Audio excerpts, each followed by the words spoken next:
UMP, pelas pessoas que estão na UMP, não pela instituição em si, mas pelas pessoas, que é o que forma a UMP, pela diretoria, pelos jovens da igreja. Quero louvar a Deus por isso e quero honrar essas pessoas, porque têm feito um excelente trabalho esse ano, como também esses 3 anos, né? Mais um ano de vida ao MP, e tem feito um excelente trabalho para a glória de Cristo. Tem feito se esforçado, tem feito tanto a sua obrigação, como mais do que isso ainda. Recentemente, quem sabe, teve aí o acampamento dos pré-adolescentes, e eles se dispuseram aí a ajudar e foram ajudar os pré-adolescentes. E isso não foi ideia do pastor Ednaldo, não foi ideia minha, foi ideia deles. Tiveram a ideia e foram. Então, glória a Deus por cada membro da UMP, cada jovem dessa igreja, e que eles sejam honrados, porque eles merecem honra, realmente. Estou com eles há 1 ano como conselheiro, e falei para eles no meu aniversário, né, que o presente, na verdade, foram eles que Deus me deu. Que para mim é uma felicidade estar aconselhando uma equipe tão abençoada, né? Eu estava falando com o Eduardo um dia desse, que eu já fui há um tempo atrás líder de jovens, há muito tempo atrás, líder de jovens.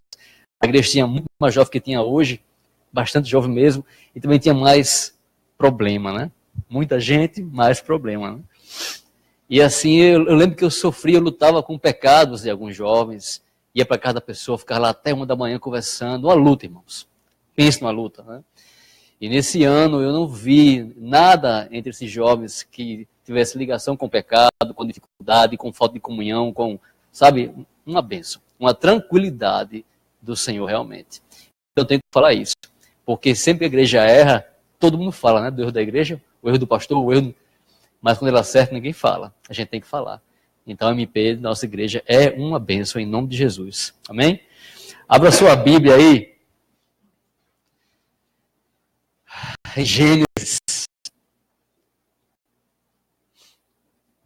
Gênesis.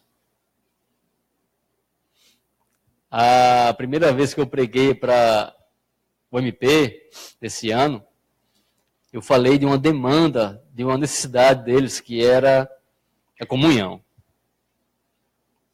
Precisava haver mais comunhão entre eles. Eu sempre peço ao Senhor que me dê uma palavra que venha atender a necessidade da pessoa, né? Não no sentido de do que ela quer ouvir, mas o que ela precisa ouvir para abençoar a vida dela. Gênesis 3. Essa palavra eu já preguei um dia desse para os pré-adolescentes na classe deles. Estou pregando de novo hoje porque eu considero contextualizada demais para os nossos tempos, certo? Gênesis capítulo 3, vamos ler do versículo 1 todo ele, na verdade. Não, perdão. Até o 15. Bem? Todos acharam? Estão prontos? Vamos ler. Eu vou ler os versículos ímpares, os irmãos os pares, amém? Ora, a serpente era o mais astuto de todos os animais selvagens que o Senhor Deus tinha feito. E ela perguntou à mulher: foi isto mesmo que Deus disse? Não comam de nenhum fruto das árvores do jardim?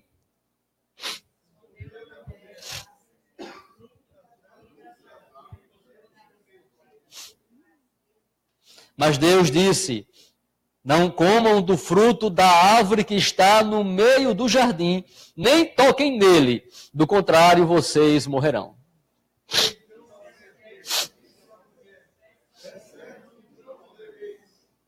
Deus sabe que no dia em que dele comerem, seus olhos se abrirão, e vocês, como Deus, serão conhecedores do bem e do mal.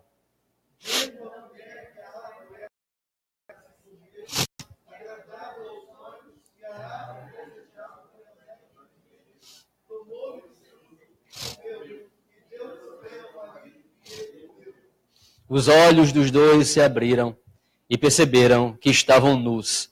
Então juntaram folhas de figueira para cobrir-se.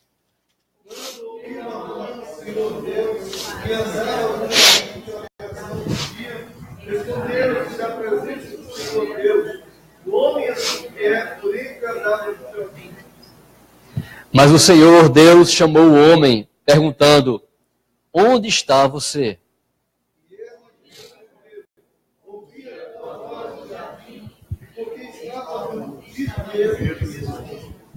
E Deus perguntou: quem lhe disse que você estava nu? Você comeu do fruto da árvore da qual lhe proibi comer?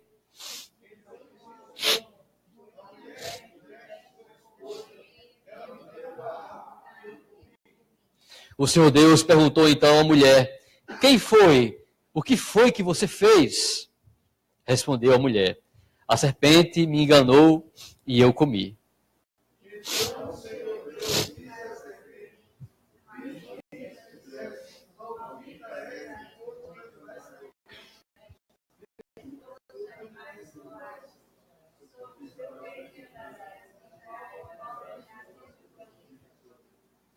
Porém, inimizade entre você e a mulher, entre a sua descendência, mulher, e a descendência da serpente.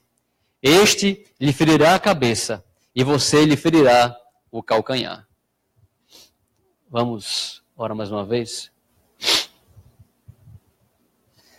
Senhor Deus, eu quero te agradecer, Pai, por essa chance de poder anunciar a tua palavra.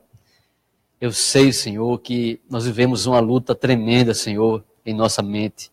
Que cada um aqui é assolado por muitas lutas, Senhor, que diz respeito à fé. Eu quero te pedir, Senhor Deus, que o Senhor abra nosso entendimento completamente. Vamos tratar aqui de coisas difíceis hoje, Senhor. Mas que o Senhor venha abrir nosso entendimento para que tenhamos uma fé clara, Senhor, e firme convicção na tua palavra. E venhamos lutar, meu Deus, contra Satanás que ferozmente nos ataca, Senhor, constantemente nos tenta, Senhor Deus, e tenta nos enganar também, Senhor. Em nome de Jesus, abençoa cada um que está aqui nessa noite, dando entendimento, Senhor. Abençoa a minha boca, que não venha falar nada, nenhuma opinião minha, nada que venha de mim, mas que venha do Senhor. Como diz a palavra, abre tua boca e eu vou enchê-la, que o Senhor possa encher minha boca, Senhor, e eu possa abençoar o teu povo nessa noite pelo teu Espírito Santo. Em nome de Jesus, sei lá com Esther, que foi em casa com febre, tira aquela febre dela, Senhor, em nome de Jesus, é o que nós te pedimos, Senhor, e já te agradecemos por tudo, Pai. Amém. Quando eu fiz o encontro de jovens, há um tempo atrás, perguntaram às pessoas a respeito de Deus, e uma moça respondeu bem assim: eu acreditava em Deus, mas aí eu entrei na UFRN, no curso de Ciências Sociais, aí deixei de acreditar em Deus, sabe? Eu vi que... Aí eu já era cristão já, olhei assim para ela, aí meu Deus, eu fiquei pensando, meu Deus, né? Uma criatura dessa, que entra numa faculdade de uma região pobre do país, pequena, de um país subdesenvolvido, de um planeta que não é nada diante do universo. Ela entra na faculdade e ela já se acha, Deus não existe não tem para que Deus, já viu que ele não existe. Tenho certeza disso. É muita arrogância. Por causa dessa pessoa, dessa história, essa mensagem também. Na igreja havia uma jovem, acho que 13, 14 anos por aí, que era uma bênção. Orava, até pregava, né? Ela não era bem daqui, ela vinha aqui às vezes. E um dia ela entrou no IFRN. Pronto. Aí eu ouvi o professor A, professor B, professor C. Cobra falando? Deus? Não, Charles Darwin, né? Que não provou nada, nunca provou nada. Aí ela deixou de crer em Deus. Esse caso é mais sério porque ela estava na igreja evangélica. E eu conheci essa jovem, ela orava, ela era fervorosa, empolgada com Deus, mas não suportou o IFRN, não suportou. Por causa dela também essa mensagem de hoje. Mensagem de hoje por causa dessa toda essa questão sexual. E por causa de hoje, por causa deles, Glória Pérez, que diz que está abrindo um debate na novela A Força do Desejo, do Querer, que está abrindo debate, mas só existe debate quando duas partes, quando duas opiniões estão em voga. Quando só existe uma opinião, não existe debate. Existe retórica pesada. Argumentação. Me formei em letras, eu paguei um ano só de argumentação. Argumentação 1 e 2. E eu sei eu sei identificar perfeitamente o que é uma argumentação. Quando alguém quer me convencer de alguma coisa. E Glória Pérez quer convencer o Brasil de que ser transgênero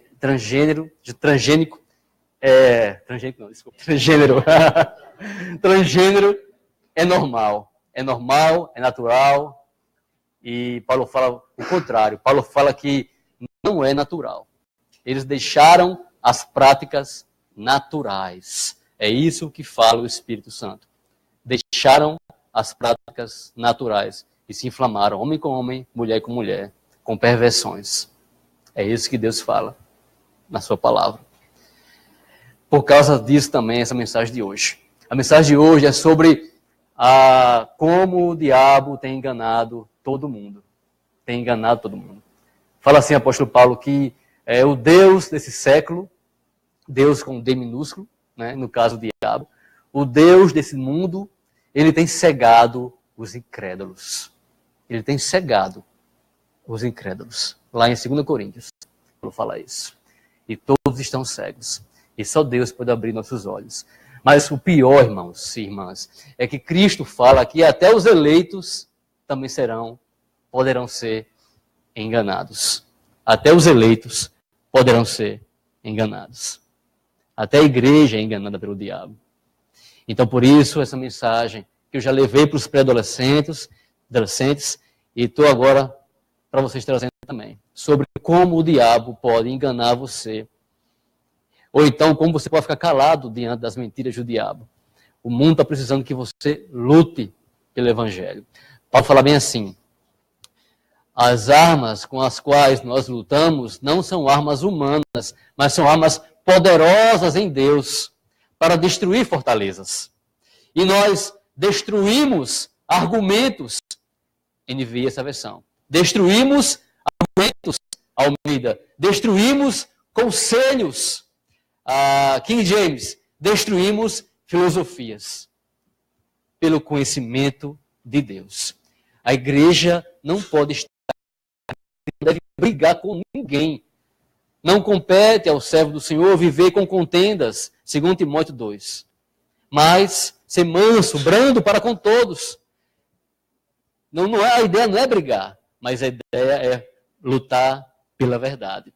Muita gente está desanimada na igreja e nós temos diante de nós uma batalha tremenda, uma aventura tremenda, um bom combate diante de nós. Mas muitos estão com as armas depostas, jogadas no chão.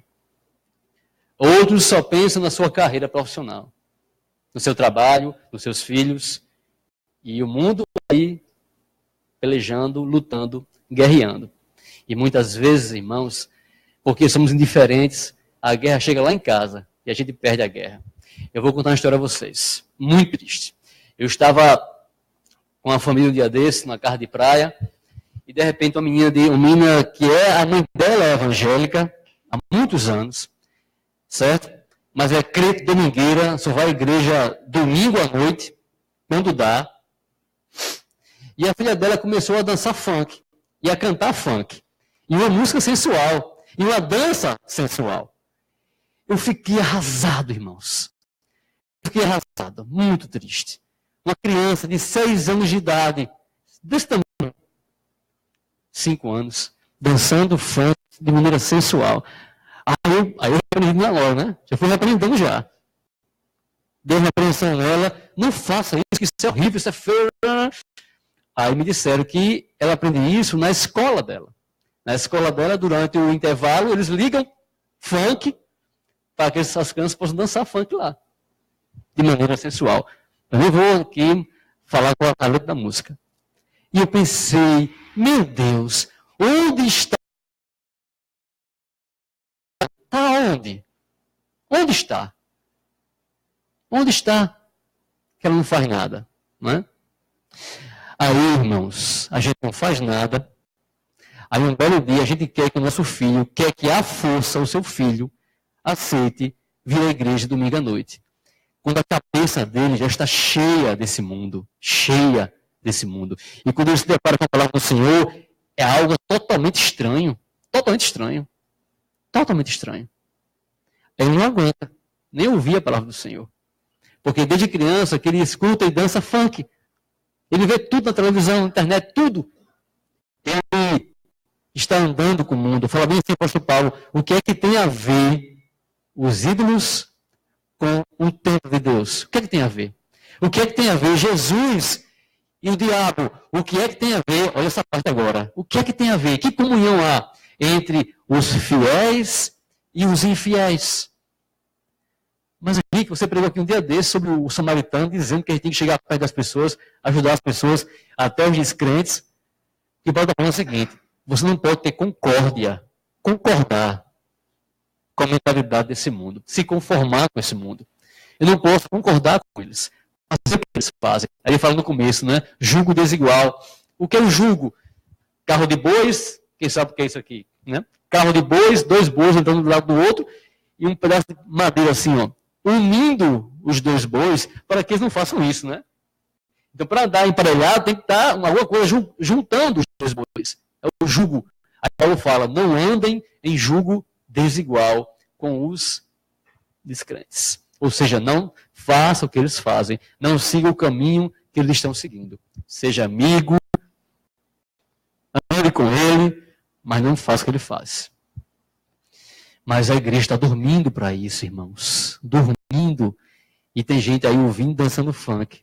E o filho faz isso e o pai não está nem aí. Mas, vamos começar o texto? Aqui foi só o começo. O diabo, ele começa, primeiramente, mudando o mandamento de Deus. É o que ele faz logo. Ele diz, olha o que Deus diz, para não comer da árvore da vida, né? Que ficar no centro do jardim. O que é que o diabo fala? Quer dizer que você não pode comer de nenhum fruto? De nenhum fruto desse jardim? Ele mudou o mandamento, mudou a palavra. Fez de Deus um Deus rigorosíssimo. Deus criou uma regra. Ele criou, o diabo diz que Deus criou centenas de regras. Não pode comer nada. Radicalismo. Deus tinha dito, pode comer. Menos dessa. E Eva foi sábia e lembrou da palavra do Senhor e disse, não, ele disse que não podia comer de uma árvore, dessa árvore. Aí vem mentira, trazer uma ideia de Deus errada.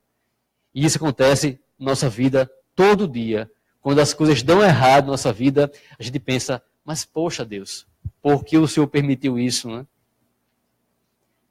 Vai tudo bem, a gente vai louvando a Deus, aí quando acontece um desastre, mas, poxa Deus, por que, Senhor? Alguns falam que Deus é esse. A ideia da fé tem tudo a ver com isso. Qual é a imagem, qual é a ideia que você faz de Deus? Para Abraão, Deus disse, mate o seu filho. E Abraão poderia ter pensado como Eva. Não, esse Deus não é um Deus bom. Vou deixar esse Deus. Abraão fez o contrário. Ele pensou, não, Deus, ele vai fazer meu filho voltar a viver. Eu vou matar, mas Deus vai ressuscitar meu filho. Isso é fé. Que está lá em Hebreus, né? Fé é a certeza, a convicção. Deus existe. Ele vai me abençoar. Você tem crido que Deus existe e que Ele vai te abençoar, não com riquezas. Bênção não é só riqueza. Riqueza, tem gente que é rica e não é abençoado. Não é dinheiro a questão aqui, certo? Mas você crê que Deus vai te abençoar? Como Abraão creu debaixo do caos. Pois é, Eva não acreditou. Porque o diabo monta uma imagem de Deus para ela totalmente estranha. Olha, o que o Deus quer é o seguinte, ele não quer que você seja inteligente. Pronto. É isso que Deus não quer. Deus não quer concorrência, que tu seja igual a ele. Ele não quer isso, Eva. Ou seja, Deus, ele é egoísta. Deus não te ama, Eva. Eva, deixa de ser besta. E esse, gente, é o grande pecado do ser humano. Não é comer uma maçã, porque nem maçã era. O texto não fala em maçã, né? Pintaram a maçã lá, né, nos quadros, mas nem maçã.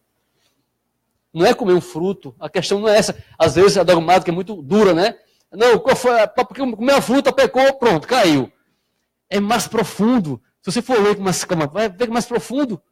Eva não acreditou na bondade de Deus, no amor de Deus. Ela não confiou em Deus, como Abraão confiou, como Cristo confiou. Cristo fala, Senhor, porque o Senhor me abandonou. abandonou. Pai, porque o Senhor me deixou? Mas depois fala o que, Cristo? Pai, a ti eu entrego o meu espírito. Pai, a ti eu entrego o meu espírito. Ou seja, sempre a fé. Diante do caos, a fé.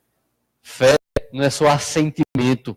A doutrina presbiteriana é muito bonita, muito organizada, muito lógica. Gostei, vou ficar aqui. Fé não é isso. Fé é você crer que Deus existe, que Cristo existe, que Cristo morreu por você, que Ele vai te abençoar. É conhecer a Deus. Como está aqui escrito, fé é conhecer a Deus, salvação é conhecer a Deus, quem Ele realmente é. Eva não conhecia, Eva não confiou. Eva acreditou que o Deus pintado pelo diabo era o Senhor. E preferiu acreditar no diabo a acreditar em Deus. E é aí que nós entramos. Muitas vezes nós acreditamos no Fantástico, na Rede Globo, em Glória Pérez, e não acreditamos em Deus. É o pecado de Eva. É o grande pecado do ser humano. Não é comer um fruto. É muito mais profundo que isso. E no caso de Adão, né, tem uma teoria que Adão ele não foi enganado, porque lá na frente fala, os apóstolos falam que Eva foi enganada. Mas isso não é nada de machismo, não. Sabe o que é? Aí qual é a teoria teológica que tem sobre isso, né? A teologia. Que Adão fez pior ainda. Adão, quando ele viu que Eva tinha comido, isso é uma teoria, certo? Uma hipótese. Viu que Eva tinha comido o fruto, ele sabia que ela ia morrer. Então ele pensou, ou eu fico com ela, ou eu fico com Deus. Eu prefiro Eva. Aí ele comeu. É uma hipótese. Aí Adão come, porque prefere Eva no lugar de Deus. Prefere morrer com Eva. E a gente sabe que hoje muitos preferem as mulheres do que a Deus, né? Isso aí não é nenhuma novidade.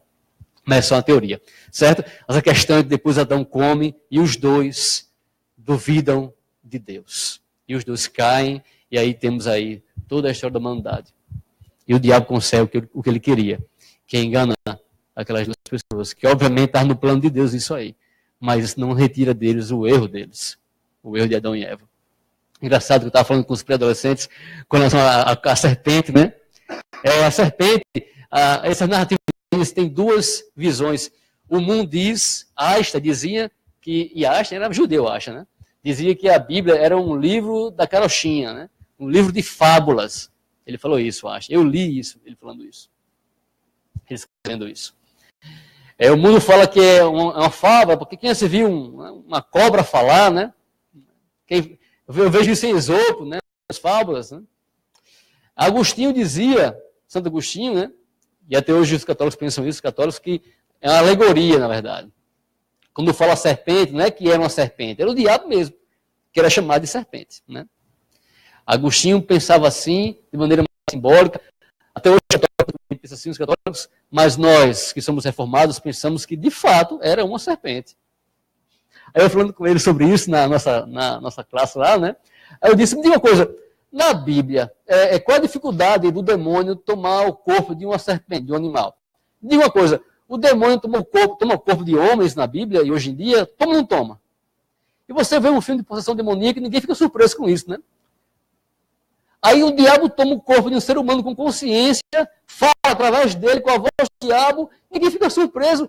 Qual a dificuldade de tomar o corpo de uma cobra? Qual a dificuldade? Se eu tomo um cara que tem consciência, um homem racional, muito mais fácil uma cobra. E lembramos também lá que, em outro momento da Bíblia, os animais recebem demônios, que são quem? Os porcos, né?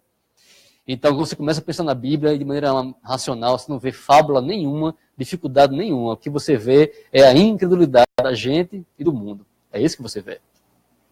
Mas o diabo continua, eles caem e Deus vai procurá-los. E é interessante que a gente sabe que Deus sabe todas as coisas. Deus sabe tudo.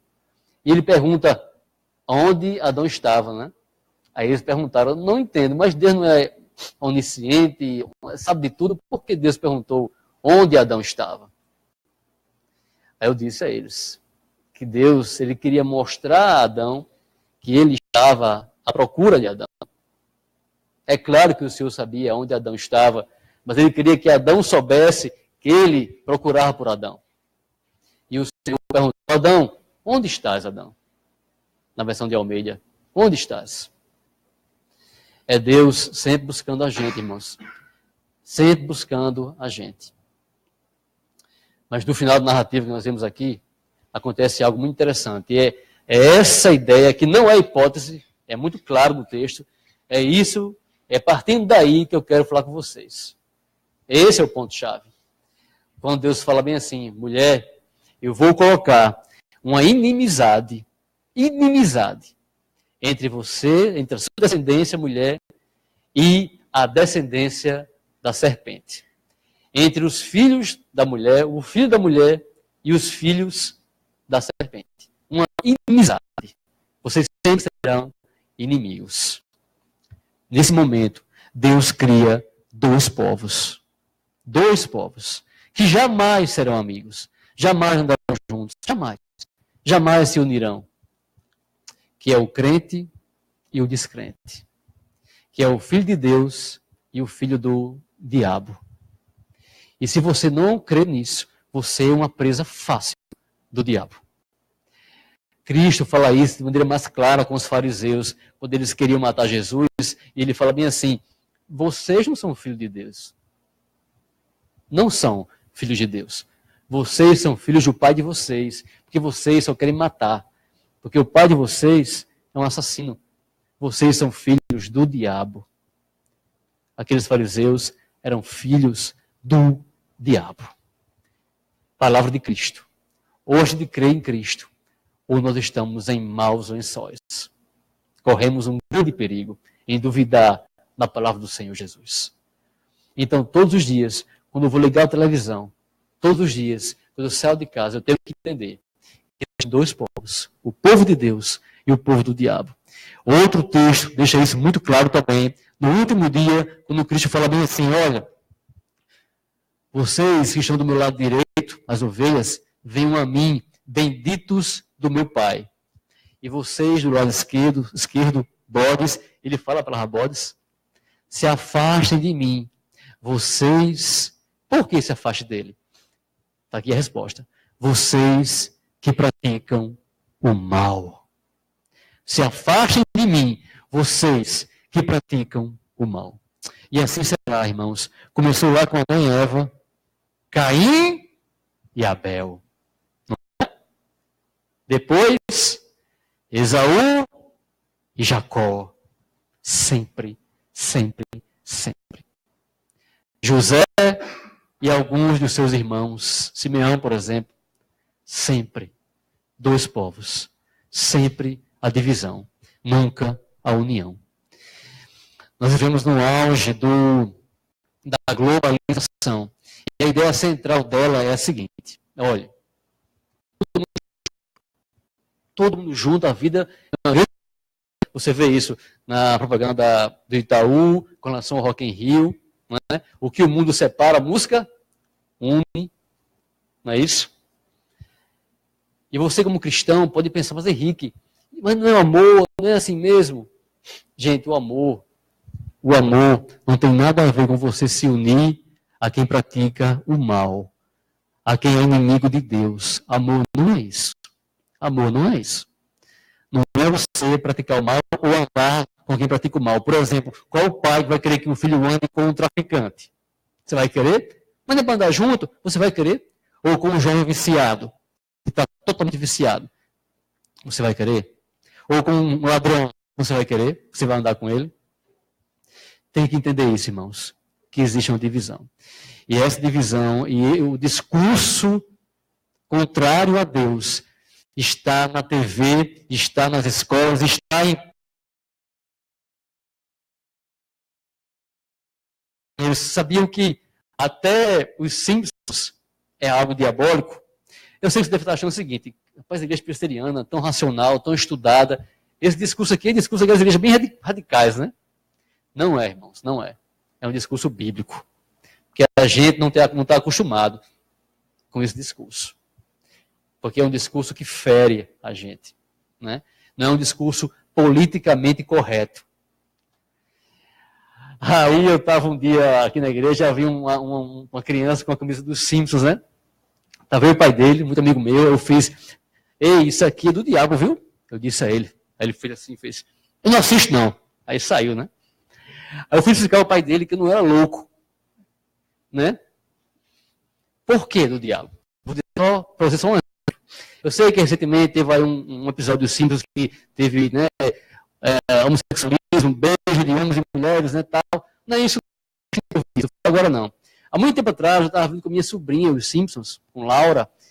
Aí, olha só a cena. A filha deles, uma que é bem inteligente, tinha um peixinho. Fique atento, né? Não gosto de peixe isso aqui. Tinha um peixinho no aquário e o peixinho morreu. Aí a mãe dela, que tem aquele cabelo, não sei qual nome, esqueci agora. Não importa, né? A mulher de Homer Simpson. Ela vai no quintal da sua casa. Ela vai no céu, estrelado, e diz essas palavras. Nunca vou esquecer. Com o dedo assim, ó. Como é que você é cruel desse jeito? Como é que você faz isso com uma criança? E tira dela o peixinho dela, que está lá chorando agora. Que Deus é você? Eu confesso, quando eu vi, eu não acreditei. Eu fiquei sem acreditar. O que eu estou vendo aqui agora? Né? O que é isso?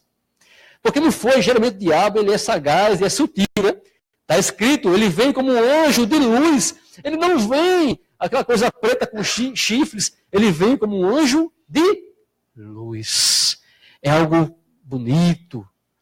Remete à paz, luz. Não, não é escuridão, é paz. Mas ali o diabo foi assim, né? Deslavado. Né? Deslavado. Aí, seu filho, assistindo aqui, o que é que você acha disso? Qual é a ideia que ele vai ter de Deus? Me diga, qual é a ideia? Entendeu, irmãos? Um simples exemplo, uma besteira, uma bobagem, mas está lá. Uma armadilha para as crianças e para você também. Para mim também. Porque eu fico pensando, será que igual a Eva, começa a titubear e começa a ter o grande pecado de desconfiar de Deus. Você tem que entender que esse discurso não é radical. Esse discurso, Deus criou. Acabei de citar o texto nesse momento, Paulo falando, o que é que tem a ver os infiéis com os fiéis? Não tem nada a ver. Não tem comunhão, não tem concórdia. Não tem, irmãos. E você tem que parar de concordar ou de ceder a Glória Pérez ou a qualquer outra coisa desse mundo e do diabo. Essa é a grande armadilha. Essa é a grande luta. Que Paulo nos chama para lutar. Olhe, nós não lutamos com armas humanas, mas com armas de Deus. E nós destruímos fortalezas. E nós destruímos argumentos. Nós destruímos. A gente sempre fala que a igreja tem que sair das quatro paredes, né? E a gente sempre fala nisso. E pessoal em que? O irmão na rua entregando literatura, né? Tem clássico, e que não é errado, tem que fazer.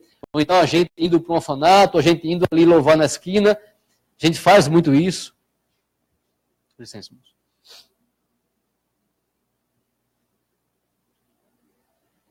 Mas esse texto que eu citei agora de Paulo, de você destruir argumentos e fortalezas, ele nos leva além. Ele nos leva ao campo das ideias.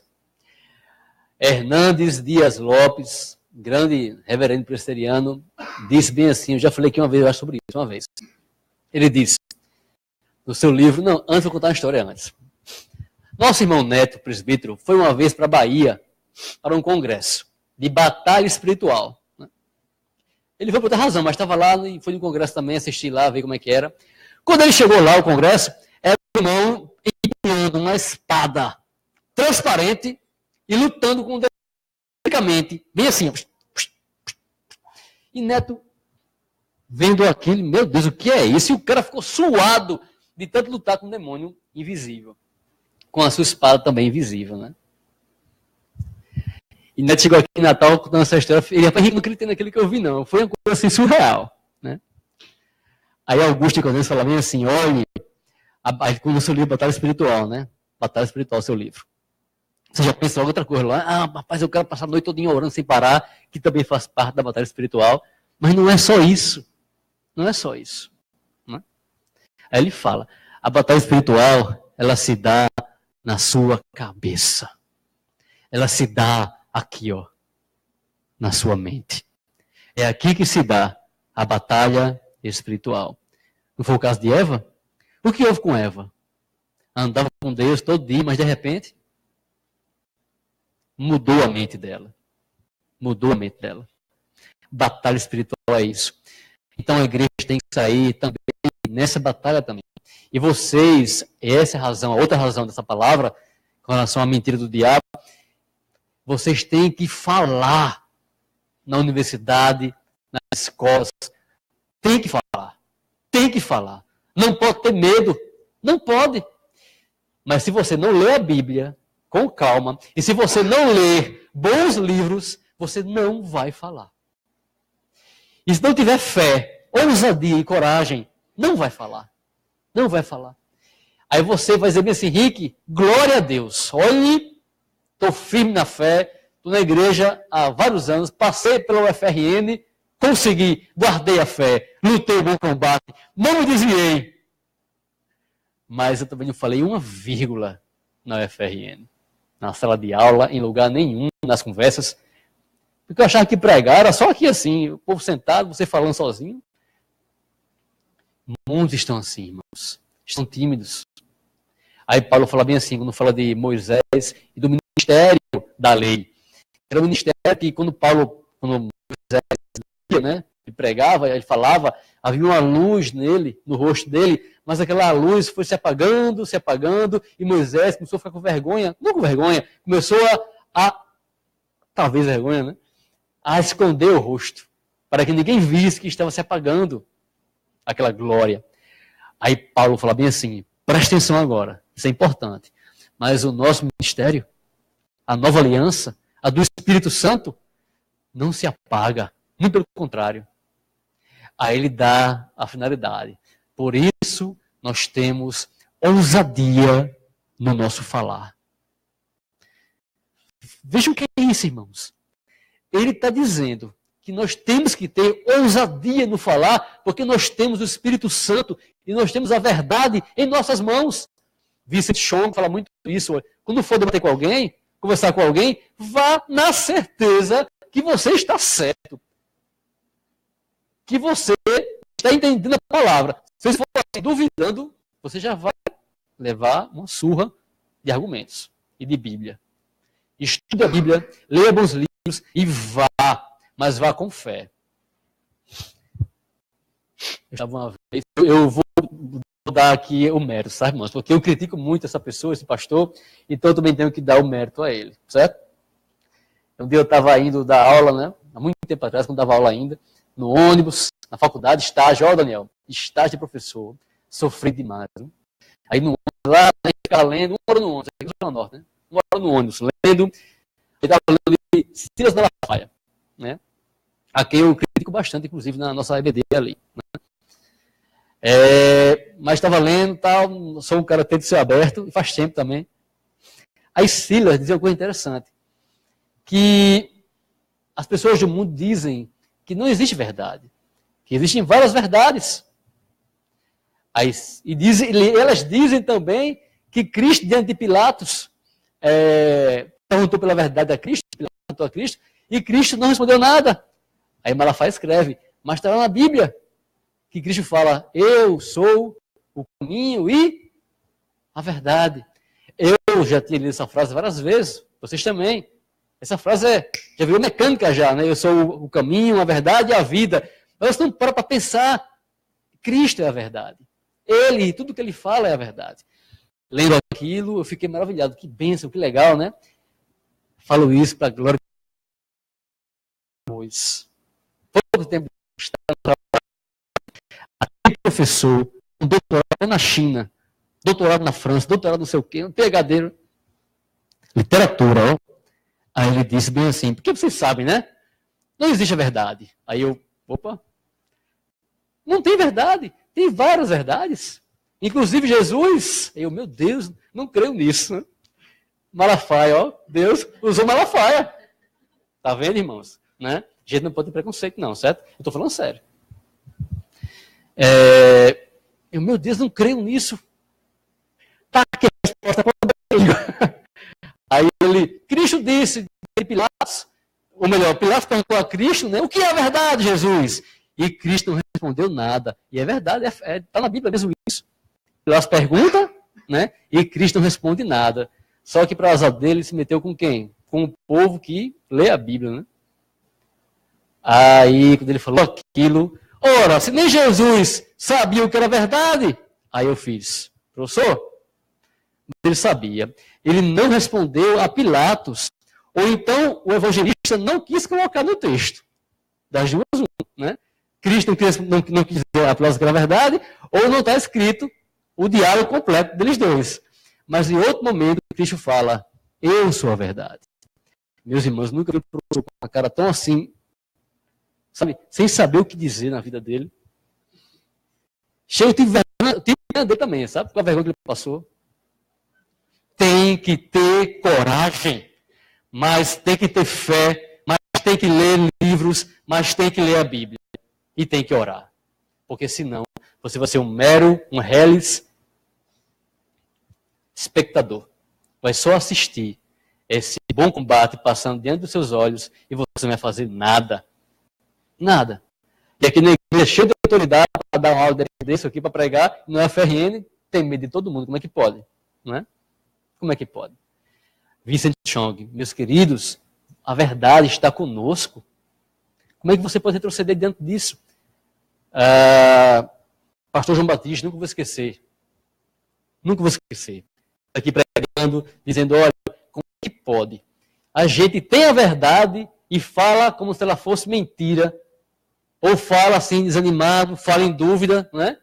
E muita gente, cheia de mentira, fala como se fosse verdade. Como é que pode um negócio disso? Não pode ser assim. Não pode ser assim. Aí Paulo fala, por isso nós falamos com ousadia. Com ousadia. Outra vez, estou terminando já. Só para vocês entenderem o que é que Deus pode fazer através de vocês, sabe? Na faculdade. Mais um professor, doutorado na França, esse. Rapaz, eu gostava muito dele, muito inteligente o cara. Aí, né, literatura também, falando lá, começou a falar das mulheres, porque as mulheres foram muito oprimidas pelo cristianismo. Os cristãos, olhem, oprimiram muitas mulheres para começar a falar. E é claro que ele está certo, porque dentro do cristianismo tem a cristandade. Olha só, tem um cristão que tem o Espírito de Deus, tem um religioso que é falso, que finge ser cristão, né? E tem também um cristão que vai errar também, e que erra também. Né? Mas ele não precisa dizer que, na verdade, Cristo tinha feito aquilo. Aí complicou o negócio, porque foi para a Bíblia, né? Saiu de uma cultura cristã, ou de uma história cristã cheia de acertos e erros, porque todos falam dos erros do cristianismo, ninguém fala dos orfanatos abertos, dos hospitais abertos, ninguém fala sobre isso. Ninguém. Mas tudo bem. Aí começou a falar de Jesus, porque Jesus provocou isso nas pessoas e hoje as mulheres são oprimidas por causa de Jesus. E a culpa é de Cristo. Aí eu gosto muito de cinema, sabe? Gosto muito de filme. E na minha cultura de cinéfilo, eu lembrei da cultura japonesa, ó. Entenderam já, né? Porque no Japão as mulheres não podem nem sentar na mesa, na verdade, né? Eles comem no chão. No passado não podiam nem jantar junto com o esposo, jantar separado. Aí eu perguntei, mas professor, aí de novo, né? Professor, no Japão, aí contei a história todinha para ele. Mais uma vez, uma cara assim, curada, sem saber o que dizer. E não deu nenhuma resposta. E aí Deus foi glorificado, irmãos. Está entendendo? Não tem a ver com fé, não. Você pode calar a boca de muita gente somente com a palavra de Deus, pelo poder do Espírito Santo. E somente. São Tomás de Aquino, né, o teólogo católico, dizia isso. E olha, você não pode provar que a Bíblia é verdadeira, não. Porque isso quem faz é o Espírito Santo que faz isso, não é você que faz. Mas você pode provar que todo mundo está errado e só ela está certa. Você pode mostrar a contradição por trás de cada mentira do diabo. Você pode mostrar. Entendeu, irmãos? E irmãs, a gente não pode retroceder. A gente não pode só ficar calado, ouvindo. Aí falava assim Calvino, nós temos que calar os cães. Calvino era meio... Temos que calar a boca dos cães, que ladram contra o nosso Deus. E não ser apenas um telespectador tímido, na sua faculdade. Agora, se você não lê a Bíblia, se você não vem a EBD, se você não lê bons livros, se você não ora e não tem fé, ousadia e coragem, você vai ser somente isso. Um espectador assistindo o diabo cirandando nesse nosso país, falando o que quer falar. Né? Só para concluir, mais um testemunho. É Deus que faz isso, irmão. Só é Deus. Eu estava na minha sala e um colega meu lá que faz ciências sociais, sociologia, não é brincadeira não, viu? Os caras não gostam de Deus não, da Bíblia não. Aí começou o diálogo, e tal, e ele só, né, mostrando as coisas com relação ao movimento LGBT, né? Aí eu peguei o livro de Romanos, Carta aos Romanos, e fui ler a passagem em que Paulo, que eu citei há pouco tempo, que Paulo mostra que é perversão, que é antinatural, certo? Que estão se inflamando uns com os outros. Quando eu li aquilo para ele, irmãos, ele não é crente não, viu? Ele ficou, assim, surpreso. Uma boa surpresa. Ele fez, rapaz, não sabia que era tão claro na Bíblia, isso aí. Eu disse, pois é. Ninguém me disse, né? Eles pensam que é tradição nossa, pensam que é, como diz Humberto Eco, super interpretação nossa, mas tem coisa que aqui é difícil interpretar, mas outras são bem fáceis, bem claras, como esse texto de Romanos, sobre o homossexualismo. E ficou surpreso com o texto. Não precisei pregar, nem argumentei, não precisei nada. Apenas ler, irmãos. Apenas ler a palavra. Apenas ler a palavra. Você já fez tudo já. Já fez tudo. Só para concluir, uma história de Lutero. Já falei aqui, já analisei já aqui os erros do diabo, né? Ou as mentiras do diabo. Lutero fala bem assim, um dia, Lutero, isso está escrito isso, tá? Está escrito isso, eu li isso. Fala bem assim, um dia eu estava sentado com meu amigo Melanchthon, outro grande teólogo luterano, né? Numa taverna, tomando chopp, tomando cerveja. Aí eu fiz bem assim, Melanchthon, meu amigo, na verdade, nós não fizemos nada. Foi a palavra de Deus que fez tudo. Por que ele contou essa história, né?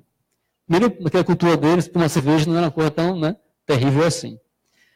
Eu queria mostrar o seguinte, que ele, Martinho Lutero, era um homem normal, como eu, como você, e como Elias, que orou e parou de chover, e como Tiago, que escreveu sobre isso, e como Paulo, sujeitos às mesmas coisas. Lutero era um homem normal, que estava numa taverna tomando chopp com um amigo dele um dia.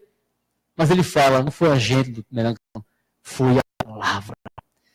Enquanto você não der devido valor à palavra de Deus, você não vai conseguir lutar o bom combate. E vai ser calado muitas vezes. Amém? Vamos orar? Eu queria convidar o pastor Ednaldo para fazer essa oração, pastor. Nesse contexto, para que o diabo não venha a nos enganar, para que ele não venha colocar em sua cabeça uma ideia errada de Deus, para que você confie em Deus e para que você, com ousadia, e destrua esses argumentos. Então, que o Senhor possa nos abençoar nisso, irmãos. Temos muito trabalho, temos muito o que fazer. E o Senhor entregou essa missão para você. Não foi para os anjos, não. Amém? Não se intimide, não tenha vergonha, não tenha medo. Seja forte e corajoso. E corajosa. Pastor? Antes de orar, eu só queria ler um texto para os jovens aqui. Filhinhos, eu vos escrevi porque conheceis o Pai. Pais, eu vos escrevi porque conheceis aquele que existe desde o princípio. Jovens, eu vos escrevi porque sois fortes e a palavra de Deus permanece em vós e tendes vencido o maligno. O maior desafio nosso é essa luta invisível, onde nós temos 3 inimigos poderosos: o mundo que está em volta de nós, o diabo que está ao derredor de nós e a carne. São esses 3 inimigos poderosos que lutam e investem poderosamente na mente, no coração, e querendo nos intimidar. E muitas vezes nós nos acovardamos diante de determinadas situações. Eu fui aluno do curso de Sociologia, tive muitos debates com os professores, com alguns colegas na sala de aula, em seminários, e eu só andava com o Novo Testamento no bolso, né? E uma vez discuti com a professora Elizabeth Nassi, professora de antropologia, no seminário que ela fez sobre prostitutas, homossexuais e um outro grupo, negros. Eram esses 3 grupos e a sala dividida em 3, e foi o dia de maior revelação na sala, de tanta gente se revelando homossexual. Ali naquele dia eu fiquei chocado diante de toda aquela situação, né? E aí você tem que usar a palavra de Deus mesmo para poder combater, e isso gerou vários debates, né, de discussão, e pedia sempre a Deus, entendendo que a universidade ela é um campo missionário, onde você tem a oportunidade de anunciar a Cristo, e de quebra você sai com o seu diploma. Você precisa ter essa visão, né, que a universidade é um campo missionário, e Deus te dá de presente depois um diploma. Vamos ficar de pé? Vamos ver. Então, parabéns ao MP pelos 3 anos de existência, e entendendo que vocês são fortes e tendes vencido o maligno. Não é? Então, que cada um possa ter isso em mente. Vamos orar. Santo Deus e eterno Pai, muito obrigado por esta noite, pela oportunidade feliz que o Senhor nos deu de poder estarmos aqui reunidos em nome de Jesus para cultuar, para glorificar e bendizer o Teu nome, por mais um ano de vida que o Senhor concede à mocidade desta igreja. Senhor, eu quero colocar esses jovens diante do Teu altar. Nós vemos aqui jovens apaixonados por Jesus, nós vemos aqui jovens comprometidos com a Tua palavra, mas que o Senhor possa dar ousadia, que o Senhor possa, Deus, despertar no coração de cada um desses jovens o desejo e ter a coragem de anunciar e de falar a Cristo a tempo e a fora de tempo. Senhor amado, que o Senhor possa blindar as suas mentes, que o Senhor possa preservar as suas vidas de todos os apelos que o mundo tem feito, que o Senhor possa, ó Deus, abençoar de tal forma que eles continuem honrando aos seus pais. Senhor, como diz a Tua palavra, que eles possam crescer na graça, no conhecimento, na intimidade com o Senhor, e que eles possam, ó Deus, ser um grande agente multiplicador da Tua palavra no mundo em que nós estamos vivendo. Que o Senhor possa usar a sua força, a sua juventude, a sua inteligência, a sua criatividade, que o Senhor possa utilizar os seus dons, Senhor, a serviço do reino, Senhor, em todos os lugares, seja no esporte, seja na sala de aula, seja andando pelo caminho, no lugar dos estágios, aonde estão empregados, que o Senhor possa fazer com que a luz de Cristo esteja resplandecente sobre as suas vidas. Senhor amado, guarda, preserva e abençoa esses jovens em nome de Jesus, que não permita que a sua mente venha ficar cauterizada pelo pecado, mas que a sua mente seja a mente de Cristo, como diz a Tua palavra, Senhor, e que cada um deles possa apresentar os seus corpos como oferta de sacrifício vivo, santo e agradável a Deus, prestando sempre um culto racional ao Senhor. Senhor amado, levanta aqui no nosso meio jovens comprometidos com a verdade e que amam a tua palavra. Ó Senhor amado, nós te louvamos e te agradecemos, ó Deus, pela existência desta juventude, que ela possa multiplicar, que outros sejam ganhos para Jesus, que outros venham ser discipulados, que possam crescer na comunhão e na intimidade com o Senhor. Ó Deus, em nome de Jesus, que nós te oramos e te agradecemos. Amém. Pode sentar.